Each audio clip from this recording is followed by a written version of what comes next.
Hi, folks, and I just wanted to touch base one last time before I put this to bed. I know I keep saying that, but I've been really excited about this. All this has been organic. I've just been finding all this stuff, and I understand now why some folks are took some internal, realization that could this be a forgery or fake or not real? What it's very, I guess it's possible. It is possible. I recognize that, and I hope folks that have watched my videos got that because I think I was very honest saying, "Hey, this is what I'm finding, not this is definitely it." I do have this bit about, I think we're capable of people just to see the obvious and things like that. So that's why I say that. And I've been passionate about it, and I did put in the thumbnail and the title that, could it be a forgery or fake? Sure, could be. Again, I love Occam's razor. It's usually a very good theory to overlay things, very effective, and there's a reason for that because of that. Why it's lasted centuries. So um, I had mentioned you know or had questioned like if it's a forgery because really it has Odilon's Redon's works faces in it. I think anybody that can see that. There's no question there. I didn't make this thing. I don't have the technology to do it or the capability. So then I guess it is. Is it Odilon or is it not Odilon? Is it somebody else that did it? Okay. So I guess the question would be, does the forgery behavior make sense? Does that make sense? Well, read on use. I'm going to read some stuff here. Read on use multiple signature modes, and I had mentioned this. It wouldn't make sense to me that they would use a very cursive, personalized thing,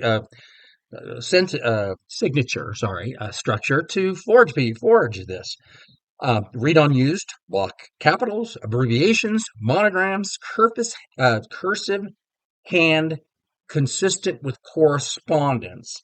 Block signatures are initials are far more widely produced, far easier to imitate, and far less idiosyncratic. This lithograph is highly idiosyncratic, first of signature. I mean, right, that's what I've been trying to say. I'm just trying to put it in the correct words.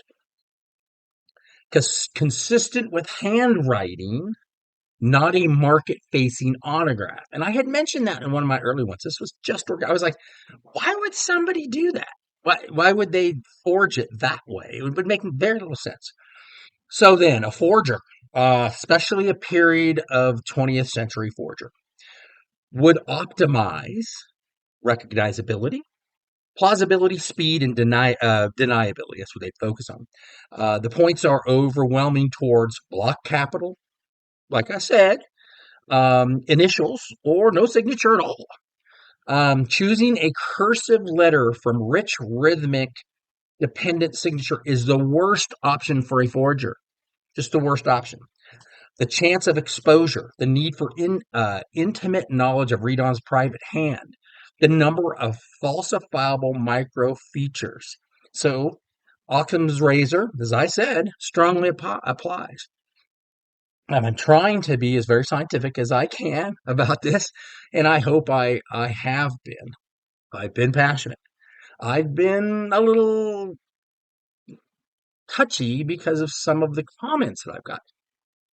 That's great. Maybe that's what I had needed. So thank you for being critical to me on those some of those posts and things because I needed to be shaved off a little kind of toned down. It doesn't change what I believe because I know that out there is one thing. What I see, have, and able to look at closely and research is another. And so, um, and I can always say, oh well, it's all authentic and all that, and a fair amount of people might just go off, go pound. He's a YouTube guy. I don't know. Anyway, regardless, that doesn't change, and it will never change. So, I mean, that's it. So, let's see. So, another thing on the materials. So, I was getting into the materials when I found that it was a true chime, and I could see it in the backlight. Didn't know really until I did that. So some of the thoughts about that, why use Chine at all? In back in those days, and this appears to be an old lithograph. I mean, it's not modern as far. I mean, anyway, that's we know that, or at least I've offered that information. It's technically demanding. It requires specific papers. It requires correct adhesive. Requires press coordination and adds cost and risk. A forger seeking profit would much more easily imitate Odilon in charcoal or pastel, or produce a single drawing, or use plain lithography without shine. Hypothetically, forgers choosing the hardest possible path doesn't make sense.